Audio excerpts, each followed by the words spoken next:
那边有2个人，给我抓住他们！是。站住！站住！弟弟，你藏好了。哎，哥哥，你去哪儿呀？我去引开他们。不行，哥哥，爹娘临死前说过，要我们兄弟俩永远都不能分开。爹娘不在了，你就应该听我的。现在到处都在打仗，我们2个要是都被抓了，就都活不成了，那咱们李家就真的绝后了。哥哥。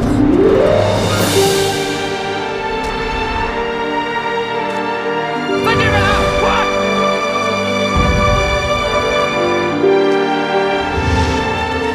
站住！站住！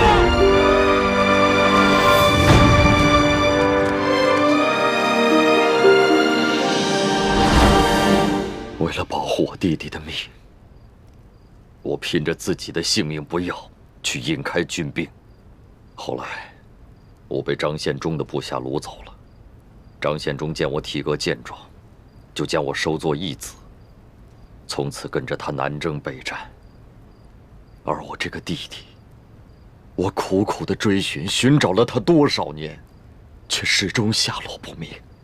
我本以为他早已经不在这世上了，可是没想到，他居然进了紫禁城当了太监，如今更是成了鳌拜的爪牙。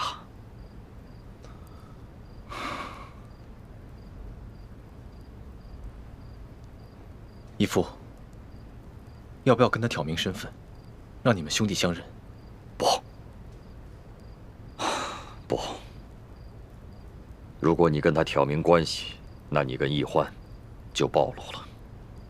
我这个兄弟失散了这么多年，他现在变成了什么样的人，我是一无所知。他是否还顾念着跟我的手足亲情，我毫无把握。我们不能冒这个险。好，那我暂且不动声色，慢慢观察，慢慢找机会去试探他。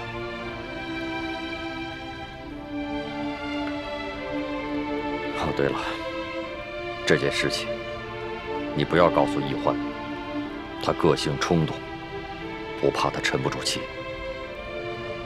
义父放心，孩儿知道分寸。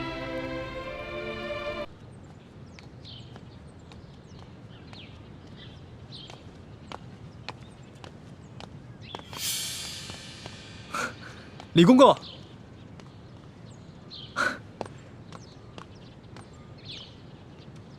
李公公安好。你是那个太医院新来的李太医吧？正是，卑职乃陕西榆林人士，刚入太医院不久，还望公公多多关照。好说好说好说。哎，你刚刚说你是陕西榆林人士？正是。听公公的口音，也是陕西人吧？哼，咱家也是陕西榆林人士啊，入宫几十年了，没想到在宫中还碰到了老乡。看来卑职跟公公还真是有缘，不仅是同姓，还是同乡呢。嗯，不知公公老家在榆林何处啊？咱家在榆林皂角村。那真是太巧了，卑职老家也在榆林皂角村。哦，公公家里都有何人呢？说不定我还认识呢。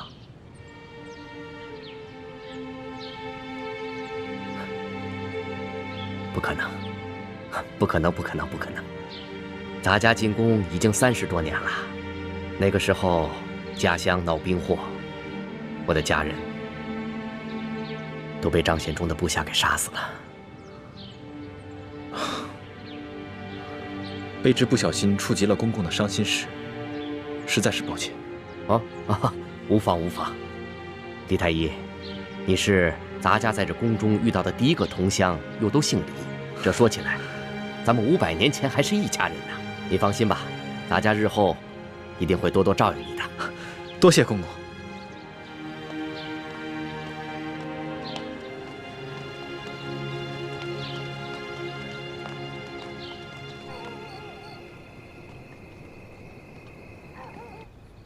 一个人的容颜再美，也会逐渐老去。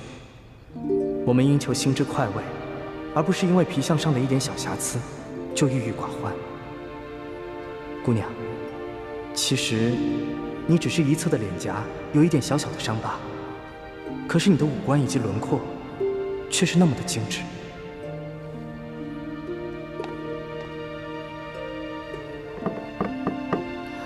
谁？是我，吴应奇。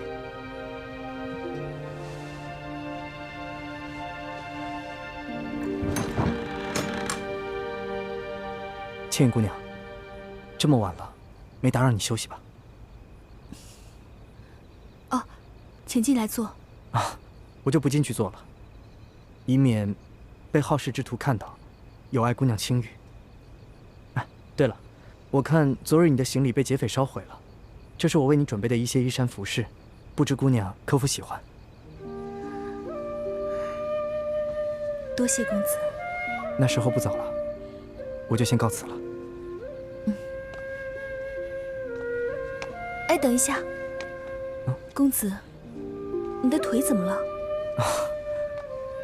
说来也惭愧，许久不骑马了，蹭破一点皮儿，不碍事的。啊，那明天你乘车，我骑马吧。那怎么行？姑娘的肌肤肯定比我的更娇嫩，哪有让姑娘骑马的道理啊？那明天我们一起乘车。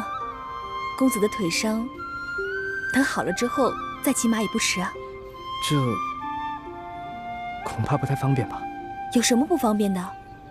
公子，你不是说过吗？你我是朋友，如果再在乎那些身份贵贱，就未免太俗气了。那同理，只要我们心无邪念，又何必在乎男女之别和他人的口舌呢？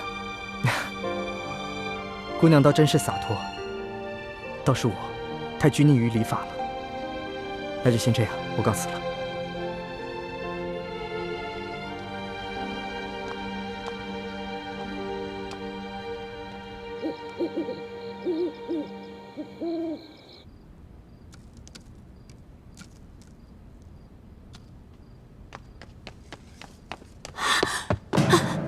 李太医，快拿上你的药箱，随我去永和宫。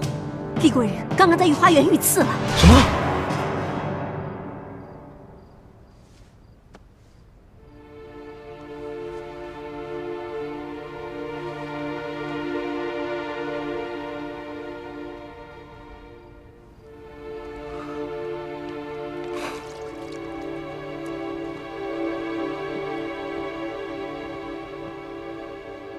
还好没有伤及要害，他的伤我已经处理过了，只是因为失血过多，暂时还昏迷不醒。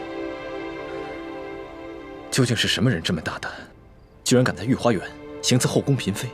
今夜，皇上召见厉贵人，去御书房下棋。夜色明亮，一时兴起就去了御花园赏月。不料，师父，我已经找机会把东西12宫都搜遍了，没有发现铜匣。这皇宫这么大，咱们这么找，等于是大海捞针。最好能够想办法弄到皇宫中宝库的储藏名册，查到铜匣放在什么地方，或者是赐给了什么人。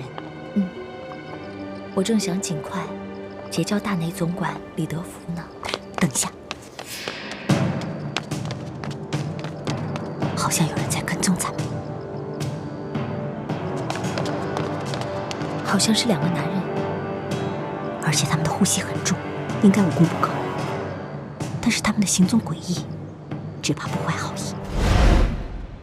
当时，为了不暴露身份，我们既不能施展轻功，也不能反抗，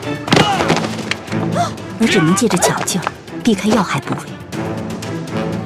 但他们的目标似乎只针对厉贵人。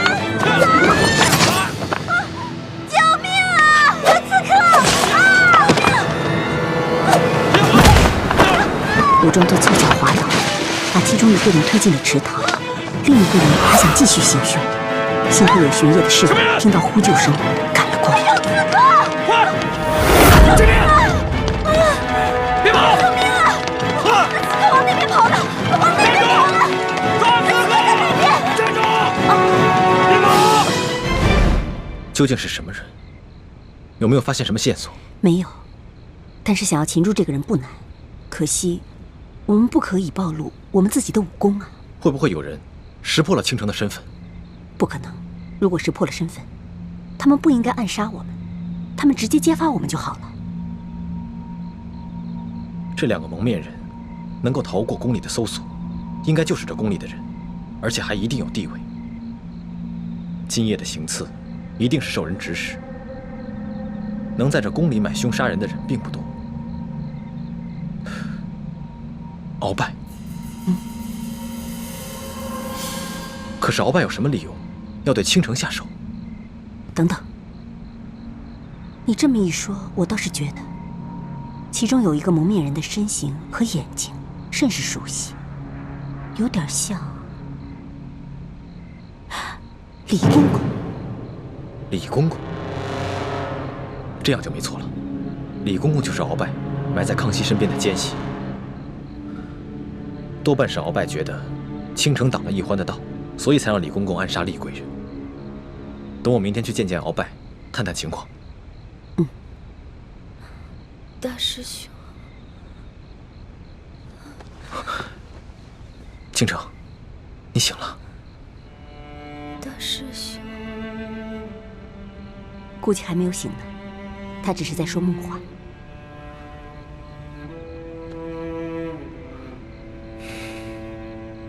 六师傅，让倾城撤离紫禁城吧，我们换一种方式寻找童霞。不行，倾城入宫以来，他已经成功的得到皇上的宠爱，他现在又很用心的结交内奸，我相信我们很快就能拿到皇宫宝库的储物名册，查到童霞的下落。所以在这个时候，我怎么可能功亏一篑？可是让他一个人留在紫禁城里，委身侍敌，实在太危险了，也太委屈他了。个人承受的委屈和痛苦，比起国破家亡来说，根本就不值得一提。太子，如果你执意优柔寡断，儿女情长，岂不是让整个联盟的数万义士寒心吗？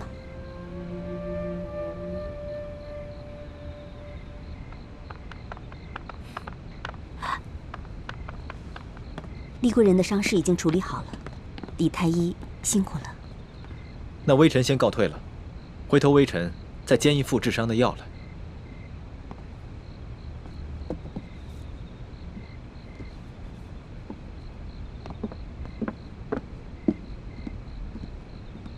李太医慢走。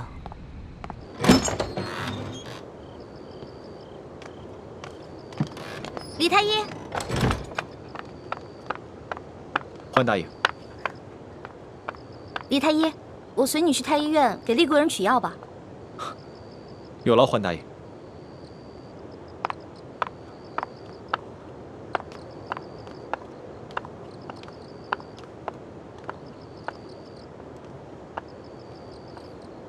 朱可可，你知道吗？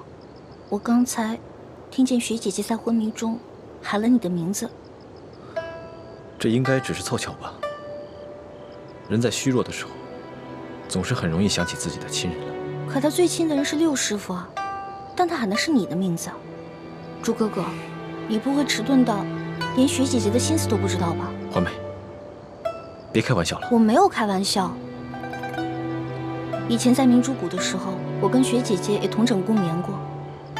我不只听过她一次喊你的名字。你知道吗？雪姐姐喜欢你是悄悄的，不敢表露出来的。欢梅，有些事情，就算我们心里明白，也不要说破，因为除了带给大家尴尬，扰乱大家的心神，没有任何的作用。你只要明白，在我朱慈轩的心里，只有你李易欢一个人，其他人对我来说，都只是朋友，还有亲人。听你这样说，我更加为雪姐姐难过了。那种暗恋的绝望感，雪姐姐一定很痛苦。你不要再说了。咱们这群明珠谷长大的孩子，尤其是我，在没有完成明珠谷的大业之前，不要说是幸福，连痛苦的资格都没有。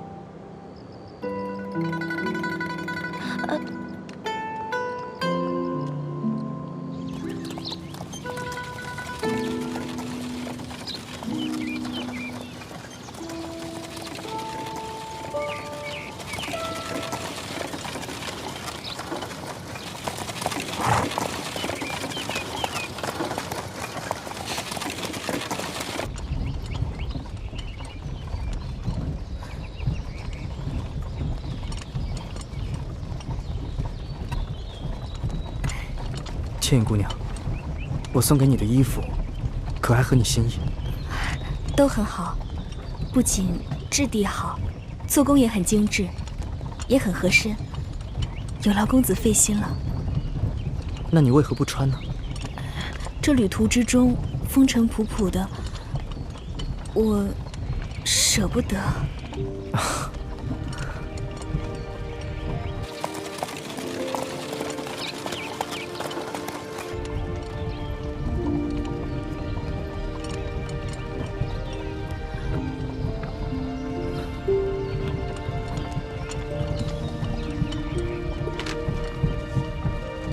倩影姑娘，擦擦汗吧。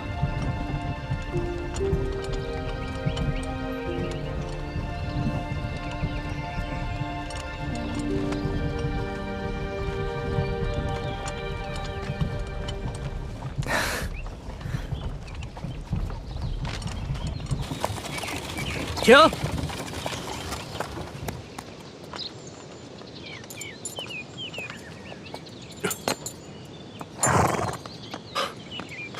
二公子，什么吩咐？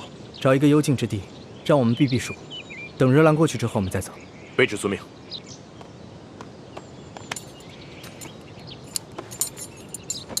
瞧，撤！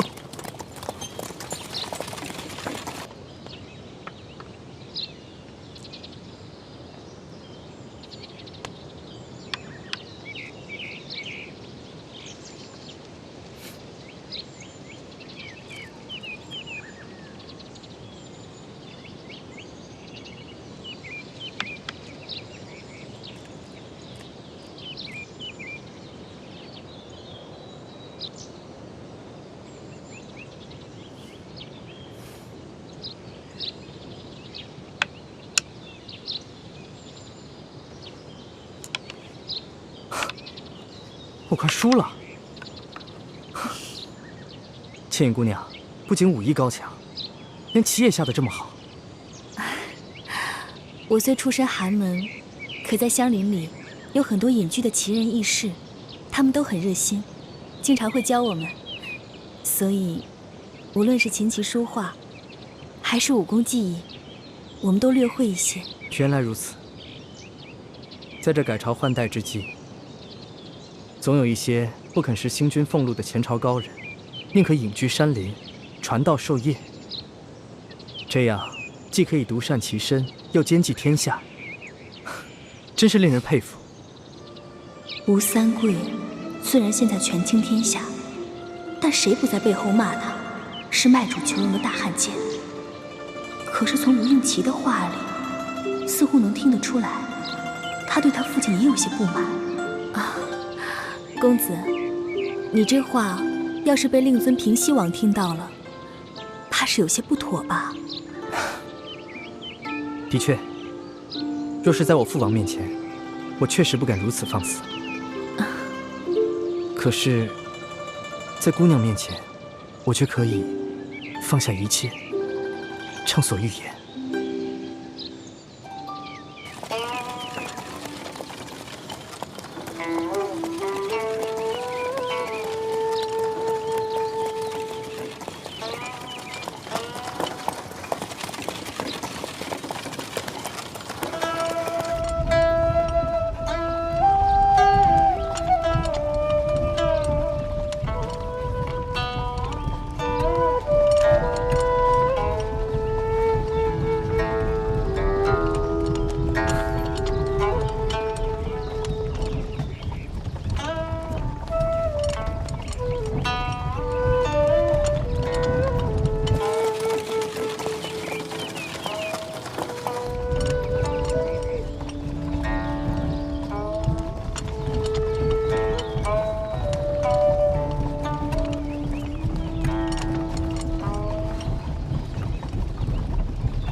想不到姑娘也如此妙解音律。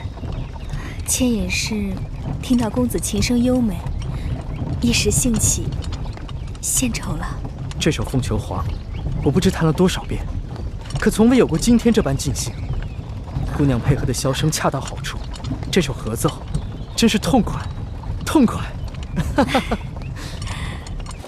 石将军，想不到二公子的琴弹得这么好。我家公子琴棋书画无所不精，只可惜他不会武功。不过有石将军这样的高手坐镇，想必他也可以高枕无忧了。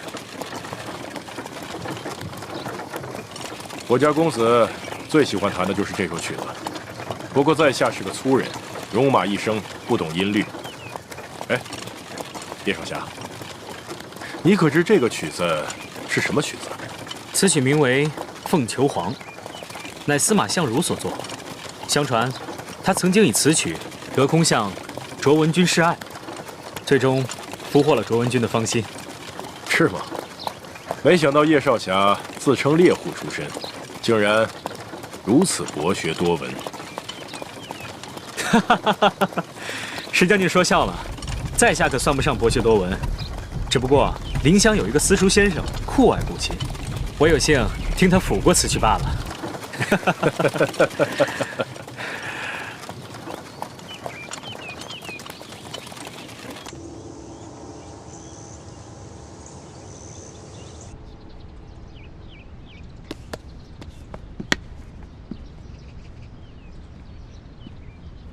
你们兄妹二人表现不错，这是这个月的大补丸。请大人放心，卑职兄妹一定会竭尽全力报效中堂大人。这个厉贵人伤势如何？他受了重伤，经卑职用心医治，才算保住了性命。不过他失血过多，尚需调养。其实，你不必这么费心地医治这个厉贵人。卑职不太明白。皇上一连3日宣奕欢进殿侍寝，最终也只封了他一个品质极小的答应。随后，皇上一连几日宣厉贵人作陪，用不了多久，这个厉贵人便会再次升迁。像这样一块绊脚石，留着他有何用啊？大人的意思是，厉贵人舒婉心，是山西总兵舒建的独生女儿。这个舒建是索尼一手提拔的亲信，这个索尼素来和老夫不和。好在几年以后，索尼病老而死，但是他那一派的势力，仍是老夫在这宫中一大阻碍。所以老夫认为，说什么也不能让舒建的女儿受宠。那这次厉贵人遇刺，自然是老夫安排的。这2个宫中的内线，武功虽然不高，但是对付一个弱女子，应该是绰绰有余。结果还是失手了。听内线回报，说这个厉贵人表面上惊慌失措，其实却是成功的避开了要害，好像会武功。这个厉贵人出身于武将世家，会些简单的功夫，也未尝不可能。所以要找一个更好的办法，要不露痕迹的解决掉这块绊脚石。你是一个聪明人，用不着老夫再教你怎么做了吧？大人的意思是，要卑职借着治伤的时候下毒，万一被人发现了，卑职只怕性命不保啊！你尽管去做，有老夫在，自会保你周全的。卑职遵命。好多了。真是奇怪，厉贵人已经遇刺好几天了，可是这皇上只派人过来慰问过2次，自己却从来没有亲自过来看望他。这皇上不是很宠爱厉贵人的吗？这有什么奇怪的？宠又不是爱。皇上年少风流，后宫嫔妃众多，他不会把我真的放在心上的。就算康熙不是真的喜欢你，但鳌拜居然敢勾结内侍，行刺后宫的嫔妃，这对于他的君王权威来说是一个极大的挑衅，所以康熙绝对不能容忍。他不来见你，一定还有别的原因。我虽然入宫不久，也没能见过康熙，但我能感觉到，他是一个城府很深的皇帝。大师兄，还是让小师妹尽快去找龙三吧，告诉龙三，鳌拜就是行刺我的幕后主使，试探一下康熙的反应。自从龙三知道欢妹之前对康熙说的都是些谎话之后，龙三似乎就生气了，再也没有出现过。连欢妹给他发出的约会信号，他也都是置之不理。也许不是龙三置之不理，而是他正奉了康熙的命令，在忙着调查我御赐一案。我看，还是让小师妹主动去联系他吧。这是挑起康熙和鳌拜争斗的绝好机会，千万不要错过。好，我听龙三说过，他经常在御书房当差，我让欢妹去试试，看看能不能找到他。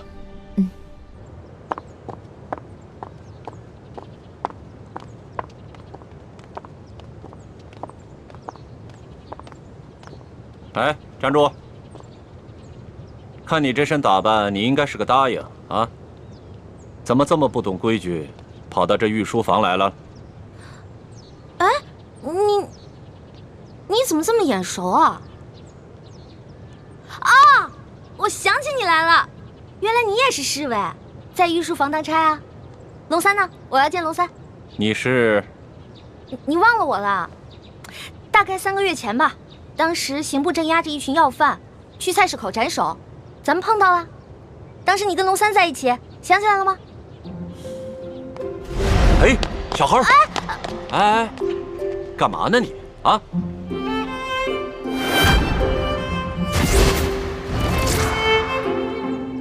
是你？我呀？哎，你是个女的，还进宫当了个答应。哎，龙三呢？龙三？难道你不知道龙三他是？我知道啊，龙三他不是御前侍卫吗？在御书房当差。哦，他是这么跟你说的。我明白了。龙三他今天不在，你身为答应，也是后宫中的人，没有宣诏呢，不得随便来到御书房，以免惊了圣驾。现在皇上啊，马上就要退朝来御书房了，啊，你赶快回去吧。哦，龙三也不在，走就走嘛，皇上哪那么容易就惊了圣驾呀？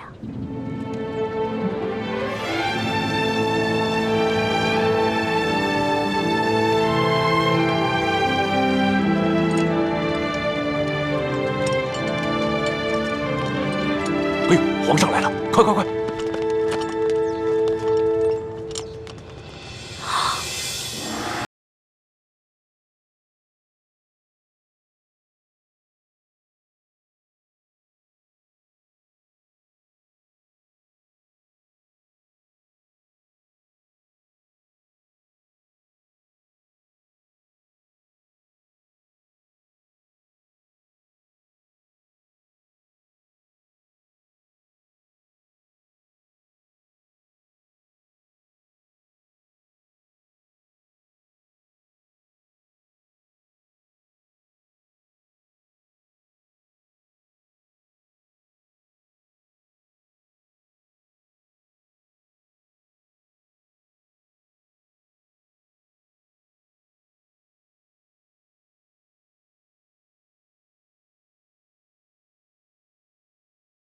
皇上还是龙三啊？嘘，我不是皇上，我是龙三。那外面的人为什么称呼你为皇上，还给你跪下了？我真的不是皇上，我只是长相和声音都酷似皇上，所以啊，被皇上选做替身了。你是皇上的替身？对呀，我只是皇上的替身。我们这大清啊，虽说入关数十余年，可是根基还未稳，这皇上又还年少，刚刚亲政不久。不管是那些签名余孽，还是那些妄想谋朝篡位的权臣，都有暗杀皇上的企图。就拿这个鳌拜来说，连顾命大臣苏克萨哈都敢杀，还勾结内侍给皇上下毒。所以啊，皇上时常让我扮成他的样子。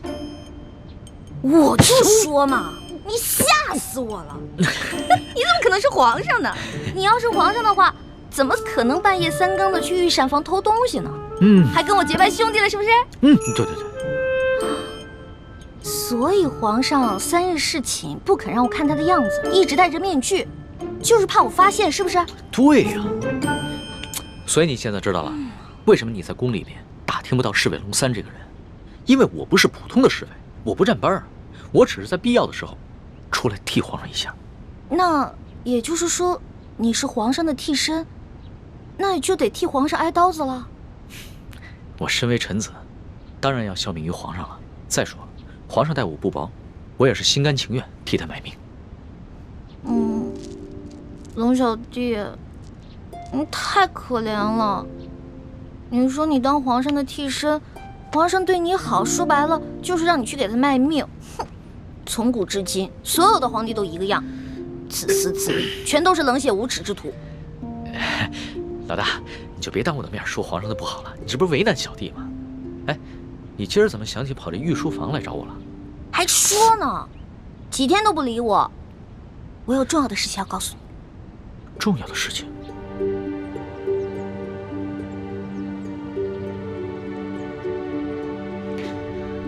这皇上一听说丽妃遇刺，就怀疑过鳌拜，没想到真的是他。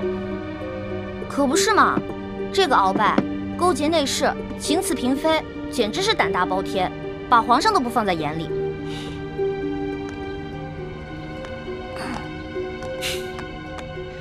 老大，你是不知道啊，这鳌拜把持朝政多年，这朝廷上下、宫中内外全都是他的势力。皇上暗中派人查探了几天，也没有抓住他半点把柄。那难道就这么算了？小不忍则乱大谋，眼下还不是跟鳌拜翻脸的时候，所以只能当作暂不知情了。这个鳌拜贼心不死，还逼着我哥哥要去刺杀厉贵人。你务必跟你哥哥说一下，千万不要听命于鳌拜。皇上已经在暗中想办法铲除鳌拜了，所以要拜托你哥哥多跟鳌拜周旋一段时间了。哎，放心吧，我哥哥啊肯定不会助纣为虐的。不过你说这个小皇帝他的计划可行吗？会不会很危险啊？老大，这皇上呀，可不是你想象当中的那个风流好色之徒。他呀虽然年少，但是有勇有谋，也算是一代明君吧。龙小弟啊，你就是天生当奴才的命啊！我说，都这个时候了，还替你那个皇上主子说话呢，他能有什么很高明的策划呀？按照我的想法，他呀就是不把你的命当命，关键时刻让你去给他当替死鬼，知道吗？老大，你就别当着我的面说皇上的不好了，你这不是为难我的吗？行，我就是因为把你当兄弟，所以我跟你说话才不避讳。既然你不想让我这样说的话，那以后就捡好听的假的话跟你说呗。好了，我这气量没那么小，岂会连一个小姑娘的口无遮拦都容不下？我知道，你之所以骂皇上，是因为担心我的安危，对吧？当然了，龙小弟，在这个世界上，除了我的亲人，你就是我最亲的人了。你听我的啊，你可千万别因为什么你的皇上、你的主子去卖命，关键时刻你得记得保护好你自己，千万别于衷，知道吗？好，你就放心吧，我可以悄悄地把皇上的计划告诉你。你把皇上的计划告诉我，这么重要的事儿，你不怕我卖了你啊？在这皇宫里边，除了皇上和太皇太后，你就是我最相信的人了。谁让你的心思最为单纯的？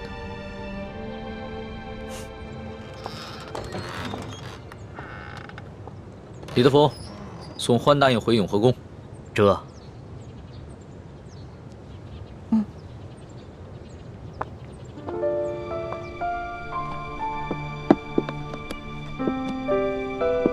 没想到，康熙如此谨慎，在宫里竟然备下了自己的替身。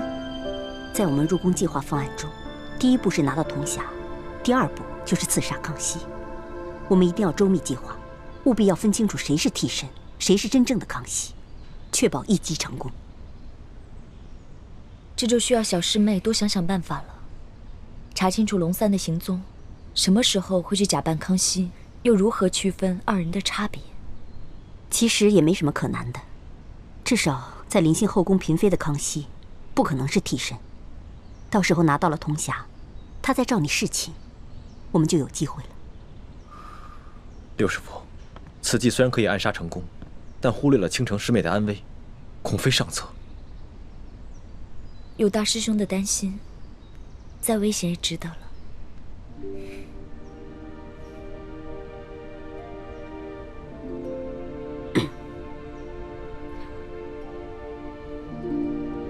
这行刺康熙的行动是下一步计划，还早着呢。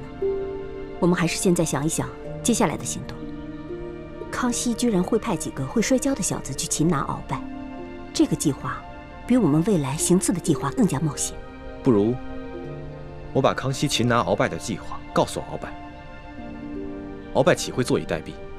到时候他们君臣内斗，无论谁赢谁输，我们都可以坐收渔利。什么？康熙在暗中训练几个小太监、小侍卫摔跤，想借着摔跤的游戏擒拿老夫。你这消息来源可靠吗？他已经开始怀疑行刺厉贵人的幕后主使就是中堂大人，所以加强了对厉贵人的保护。卑职想尽办法，也无从下手。这康熙少年老成，若是他真的想拿下老夫，那他绝不会向任何人透露半点风声。更何况，老夫乃大清第一勇士，这康熙岂会指望几个只会摔跤的少年就能拿得下老夫呢？这种计划太过儿戏了。说不定他们是想钓鱼吧，想让老夫主动上钩。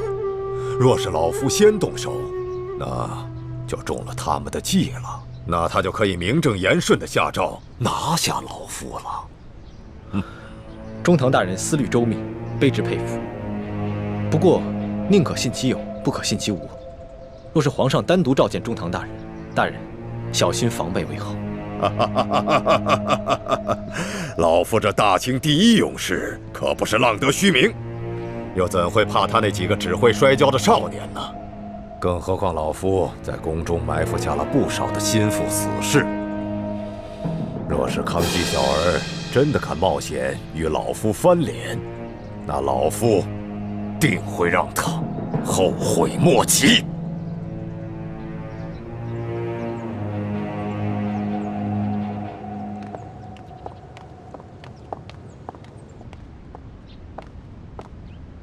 皇上，欢答应到了。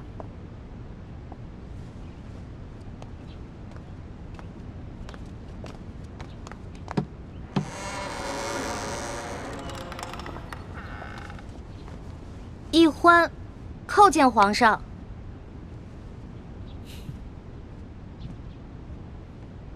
凭什么？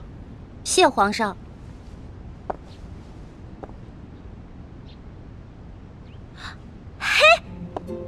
是你呀，龙小弟！哎呦，你一小气的，你给我装什么皇上啊？这皇上跟龙三竟然长得一模一样，你怎么知道在你面前的是龙三，不是皇上呀？我怎么可能不知道啊？哎，皇上啊，那3日侍寝，虽然把灯光调得很暗，而且还戴了个面具，但是我可以看他的眼睛啊，他的眼神跟你完全不一样。你的眼神呢，温柔体贴，他不是。皇上看你的眼神很冷漠疏远吗？也不是。他看我的眼神有一种猎人看猎物的感觉。哎，我也说不清楚，反正那种感觉就很奇怪，就是觉得他不是什么正经皇帝。要不是你们俩眼神不一样啊，我还真认不出来。哎，对了，你叫我来干嘛？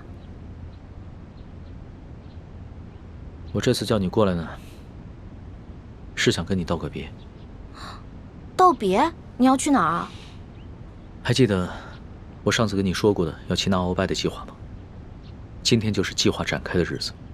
皇上已经宣召鳌拜单独来御书房觐见，所以我要亲自动手，和那些训练已久的侍卫和太监们一起擒拿鳌拜。什么？你要亲自跟鳌拜动手？鳌拜可是大清第一勇士，你亲自动手你就死定了。鳌拜一日不出，皇上就无法真正亲政。而且，鳌拜手握军权，皇上也不敢下旨捉拿鳌拜。但是鳌拜此人呢，自恃武功甚高，性格极为孤傲，他绝对想不到皇上会找几个摔跤手在宫里边要擒拿他，这样出其不意，反倒有可能成功。而且皇上还安排了李公公在茶里边下了一些药，鳌拜喝了以后，就会内力尽失。李公公，皇上让李公公来协助你。对啊，李公公从小就进宫了，侍奉过太祖皇帝和先皇，深得太皇太后的宠幸。可是那个李公公，怎么了？算了，算了，没事了。龙小弟，你别那么傻，你别替皇上去卖命，你肯定会死的，你别去了，行不行？所以啊，特意让你过来，跟你道个别。毕竟我活到这么大，你是跟我关系最特殊的人。这一世，我可能只能做你的龙小弟，是你的结拜兄弟。可是来世，我希望做你的青梅竹马。老大，你怎么哭了？我们两个是结拜兄弟，说好有福同享，有难同当的。你要是去送死了，就凭我这三脚猫的功夫，根本救不了你。那如果你死了，那我也得去死啊！我还不想死呢，我还有很多美食没有吃呢，我还有很多心愿没有完成呢。那你就别陪我去死了，让我自己一个人死就好了。反正我在九泉之下也不会怪你，顶多变成厉鬼来缠着你。呸！你明知道人家心里特别着急，你还说这样的话。老大，好了，别哭了，啊！这个计划，它又不一定会失败，也许就成功了呢。道完别了，你先回永和宫，等消息吧。龙小弟，只能这样了吗？没有什么更改的可能了吗？只有过了这一关，皇上才是一条龙，要不然的话，他只是一条虫。那你等我一下。你要干嘛？哎，不许进来啊！我没让你进来，你不许进来。哎，不许进来。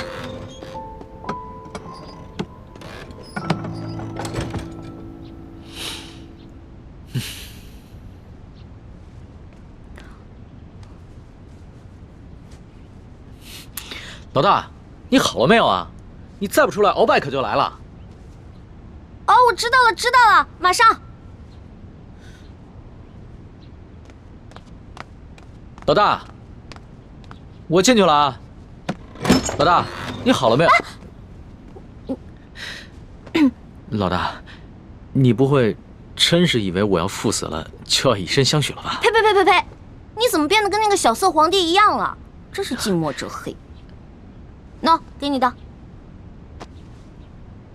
这个是金蚕背心，鳌拜给我的，据说可以刀枪不入，水火不侵。反正我留着也没用，给你穿吧，你还能保护着你自己。好香啊，老大，这上面还有你的体香和体温呢。你干嘛用那种色眯眯的眼神看着我呀？你这样很猥琐，知道吗？你赶紧穿上吧，这之前我贴身穿的，反正我用不上，你穿上以后还可以护住你的要害呢。既然是你穿过的衣服，那我当然要穿了，要不然你替我穿。你这说的什么鬼话呀？我不想理你了。哎，老大，哎，老大，我是你老大，你是我小弟，所以你得听我的，知道吗？不能死。是，遵命。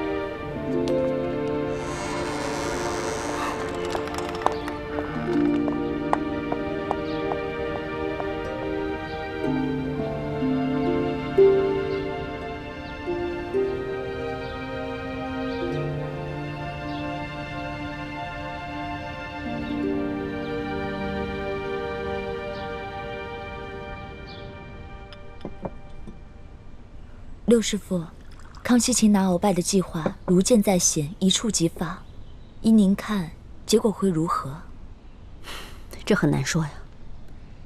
康熙少年老成，而且又有太皇太后和一帮效忠爱新觉罗的老臣撑腰，而鳌拜又老谋深算，在朝廷中也树大根深，这两虎相争，谁赢谁输，还真的挺难预料的。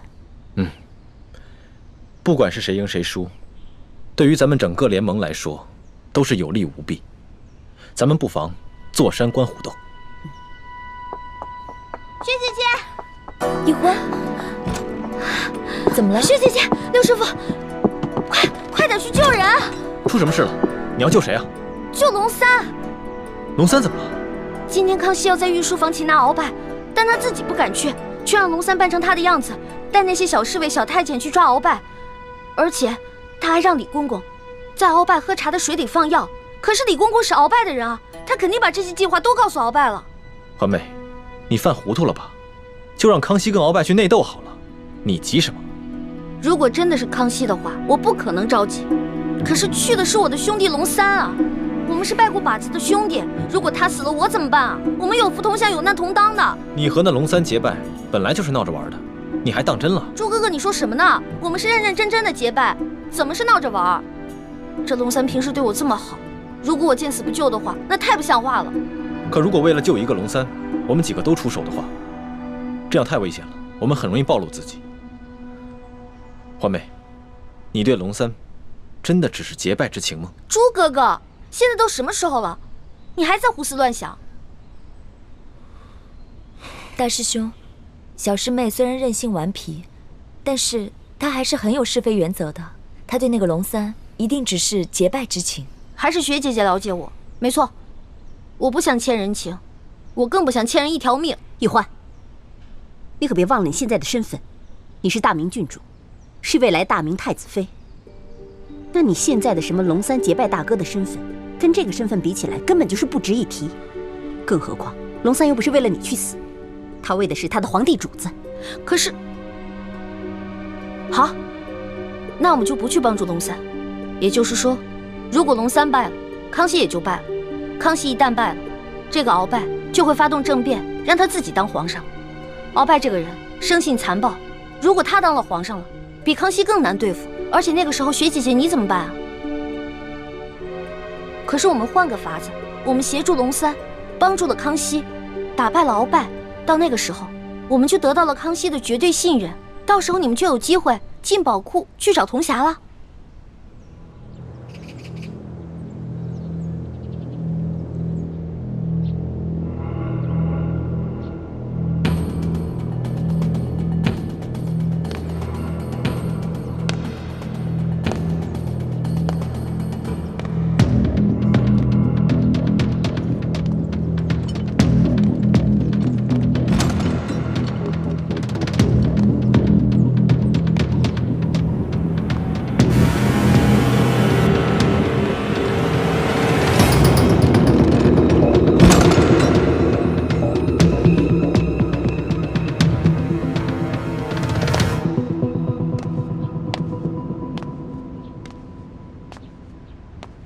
奴才参见皇上。免礼，赐座。谢皇上。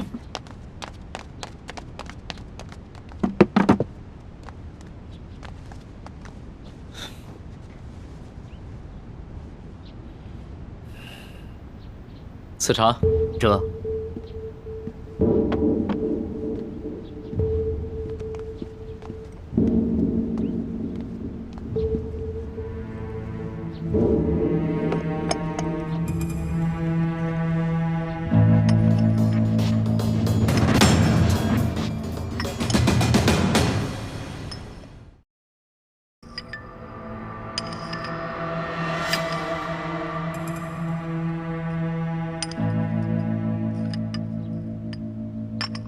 王少保，这些茶都是今年新摘的龙井，是昨个浙江巡抚刚刚送进宫的，你不妨多品一品，看看比之安徽的银毫如何？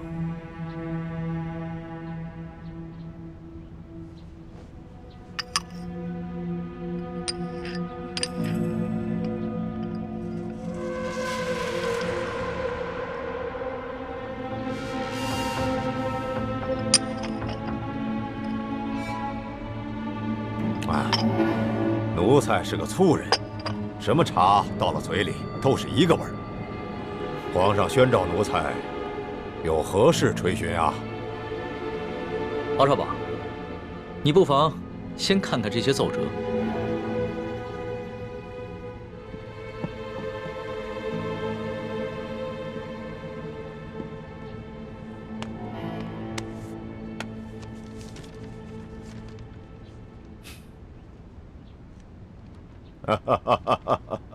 你笑什么？皇上，奴才笑这些要弹劾奴才的大臣们翻来覆去，陈词滥调，哎，也没说换一个新的花样。这上面还有许多奏折，你不妨都看看。不必了，想来左右仍不过是些什么擅权自专啦、欺君罔上啦、结党营私、诛戮大臣。你说这些，哎，全是些子虚乌有之事。鳌拜，你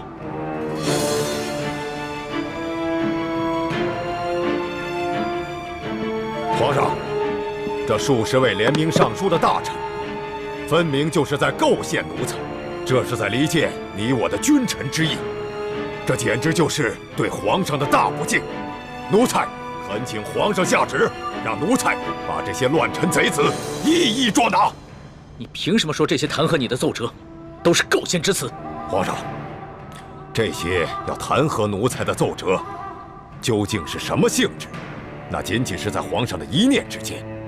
现在就看皇上是相信要弹劾奴才的这些大臣们，还是要相信奴才了。鳌拜，你当着朕的面撕毁奏折，言语无状，在你的眼里还有朕这个皇上吗？这奴才的性情一向是如此，皇上忘了，皇上经常夸奴才性情憨厚耿直，怎么到了今天就说奴才是言语无状了呢？奴才自辅政以来，哪天没有要弹劾奴才的奏折？皇上和太皇太后一向是看都不看就直接给了奴才，怎么到了今天，皇上就拿这些奏折来斥责奴才了呢？这么看来，不是奴才的眼里没有了皇上，而是皇上的心里根本就没有奴才了。到了现在，你还在强词夺理，丝毫没有悔改反省之心，真是让朕心寒呐！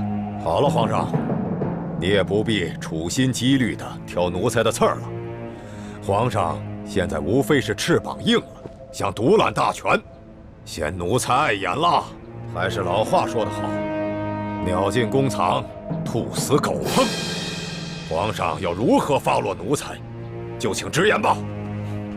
好，鳌拜，朕知你辅佐三朝，劳苦功高，朕看你不如安心找一个地方颐养天年吧。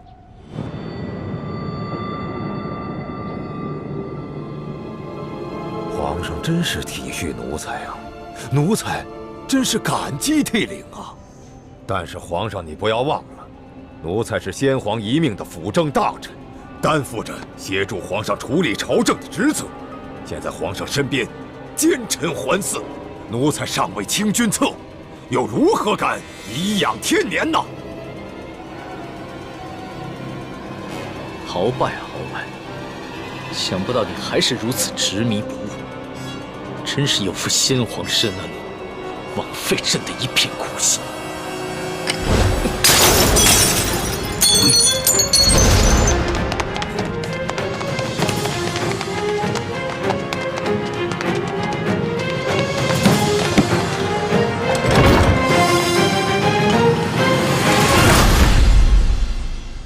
按理说，我们站在康熙这边，得到的利益会更大一些。可是现在我觉得，鳌拜获胜的可能性会更大。如果我们站错了队，那我们将会前功尽弃。那我们再等等吧，看情况，再随机应变。不能再等了，朱哥哥，你都不知道，龙三的武功还没有我强呢。鳌拜一只手直接把他掐死了。欢妹，这么重要的事情，我们当然要权衡一下。好，那你们权衡吧，我等不了了，我得去救我的龙小弟了。哎，欢妹，一欢，一欢对这个龙三有点过于担心了。大师兄，我觉得小师妹说的不无道理。眼下就是一场豪赌，我们把赌注押给康熙，对我们似乎更有利。我等不了那么多了，我得去救他。哎，太子，我也跟你一起去。不能去吗？倾城，为什么？你不能去。无论康熙和鳌拜谁胜谁负，你我都不能暴露身份。可是鳌拜号称大清第一勇士，我担心大师兄不是他的对手。你放心，太子自有分寸。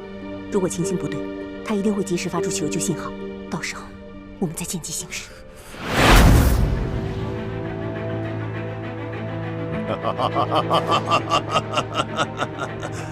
玄烨呀，玄烨，没想到你如此小瞧我鳌拜，像你这般狂妄无知，又怎守得住我大清的江山呢？好，那老夫就先送你去见先帝，再另立新君吧。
这些不羞未干的小儿，就想拿下老夫，天大的笑话！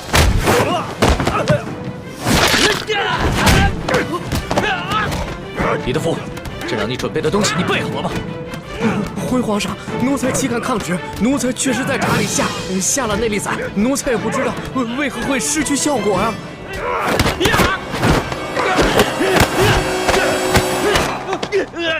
玄烨，老夫早就知道你要对老夫下手，还能不事先做些准备吗？告诉你，在来之前，老夫就预先服下了能解百毒的辟邪丹了。快起来！是要抓住了鳌拜，官升3级，赏金1000两。真是不见棺材不落泪。来吧，送死吧！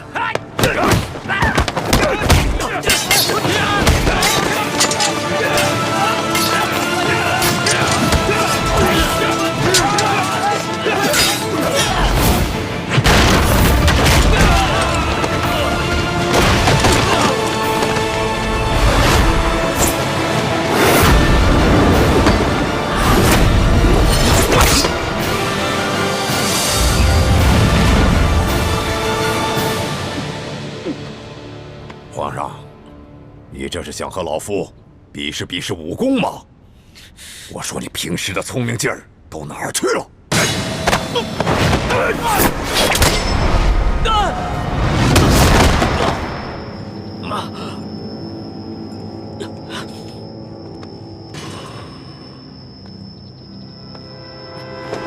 龙小弟，我来救你！没事吧？易欢，你疯了吗？你这个月的大补丸不想要了吗？义父，对不起了，请恕干女儿要大义灭亲了。你别忘了，你哥哥和你都服下了老夫的大补丸。我告诉你，一旦毒发，你们会死得苦不堪言。鳌拜，咱们来做个交易吧，你放了皇上，我也求皇上放了你，怎么样？老夫真是看走了眼了。老夫原本以为你是一个聪明伶俐的丫头，没想到你这般幼稚。站住，鳌拜！你已经中了我的7步之道，如果你现在强行运功的话，你在7步之内就会毒发身亡。鬼丫头，你以为老夫会上你的当吗？就算老夫中了7步刀，也会在7步之内一样先毙了你们的命，让你们为老夫陪葬的。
小弟，你没事吧？来，慢点。没事，还好有你的金层背心。拦住他们，我去救皇上。你去吧。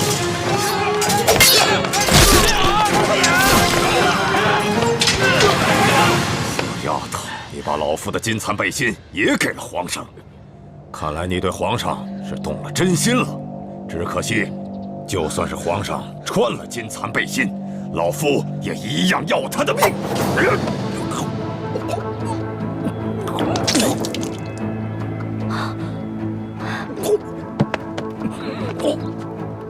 鳌拜，你果然与众不同啊！别人中了我的7步倒，只能走7步，没有想到你追了我们这么多步才倒，厉害！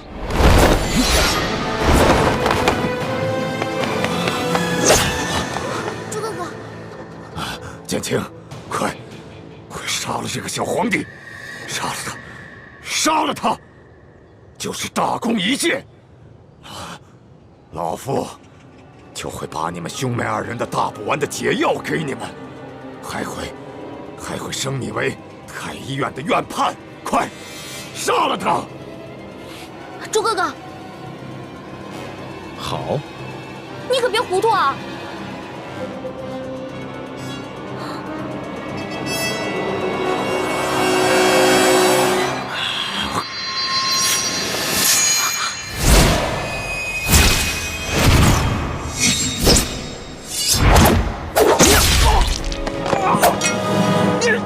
中堂大人，你忘了，我是奕欢的哥哥，当然要帮自己的妹妹。你们这大补丸的解药都不想要了吗？中堂大人，你又忘了，我是大夫，大补丸的解药我会解出来的。